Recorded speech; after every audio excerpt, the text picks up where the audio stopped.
But right now we're going to look at a story, and please just concentrate and listen. It's an important free speech story. And I just concentrate as our next guest takes you through the story and why it is so damn important.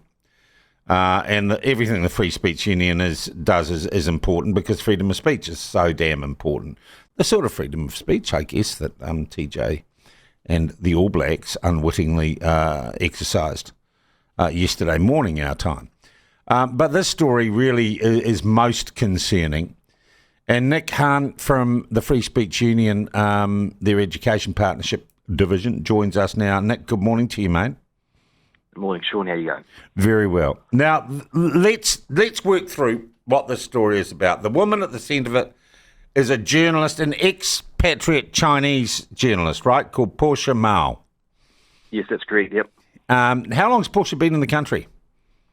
Oh, over 20 years, and Okay. she's been working as a journalist for much of that time. Yeah. We might add, so Portia is ethnically Chinese, right? Yes, that's right, yeah. All right. She has recently worked on a series of documentaries or a series of journalistic endeavours looking at the activities of the Chinese Communist Party in New Zealand, correct? Yep, that's right. Okay. What broad conclusions did those pieces of investigative journalism that she was involved in reach?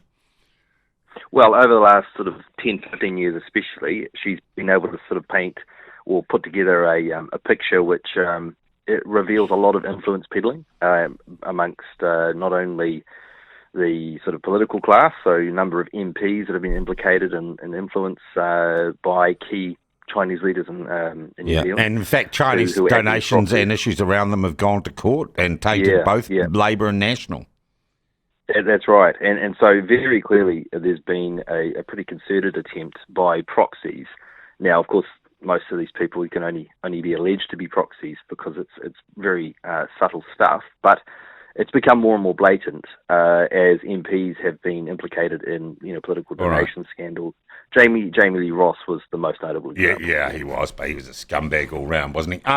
So Portia, as a researcher, as a producer, etc., works a number of these documentaries done by Stuff. Yes, that's right. Yeah.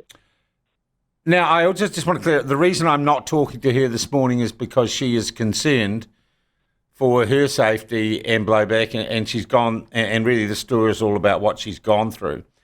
Now, she writes she's involved in those pieces, and she has a byline on them so people know that she's involved in it.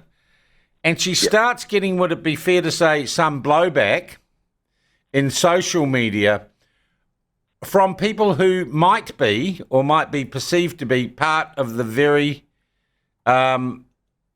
activities she was reporting on. Yeah, that's right, and this has been happening for some time. She's had a lot of criticism from just not a lot of people in the Chinese community, but some key people in the Chinese community who have very shady, links, connections with the Chinese Communist Party. That's right, and who they themselves have been very outspoken in their support of the CCP. Yeah. Now, one man who had been saying nasty things about the Stuff documentaries and this journalism and Portia, at some stage said the New Zealand government was a lackey of the United States, and that kind of triggered Portia, I understand. Yeah, I mean, that was just one comment out of many that he made on a online sort of forum where she was also a member, and he'd been attacking her steadily over quite some time. And when the Stuff documentary that she was a part of as a researcher came out this year, he just really stepped up those attacks. And so he said, as part of that, you're basically operating on behalf of, the New Zealand government, which is just a lackey for the Americans. Yeah. And she came back and said he was a lackey for the Chinese Communist Party. Yeah, she said she used the exact same term in Chinese. So running basically, dog. Literally running dog, which in English we would most closely associate with sort of the term lackey or stooge or shill. Yeah, okay. Yeah. All right. Now, okay, you're having a political debate. The rules are slightly different. You're not at a morning tea party. People accuse people. There's lots of hyperbole and everything.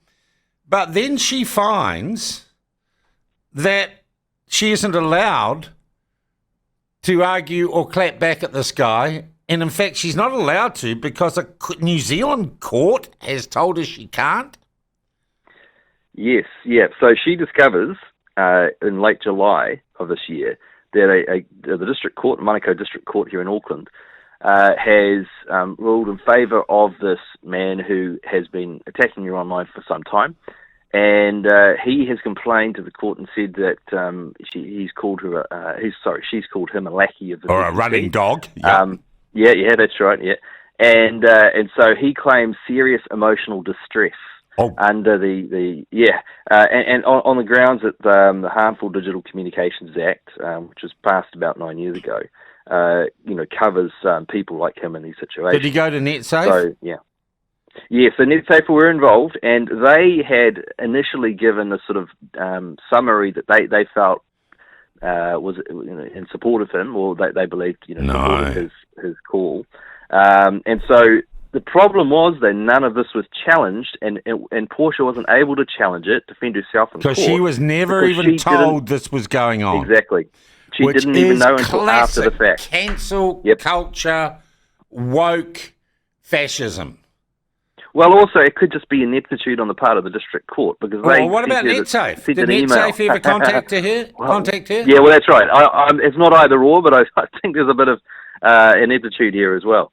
So she gets served. She gets told she is not allowed to criticise or call this man a running dog. Absolutely. And she can't, not just that, she can't actually negatively comment on him or write anything about him or talk about him.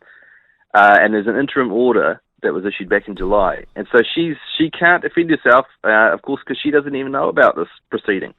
And so when she does find out, she then goes to the court and says, well, what can I do? And now, just a week ago, she came to us at Free Speech Union and basically said, look, I'm a member, I really need your help.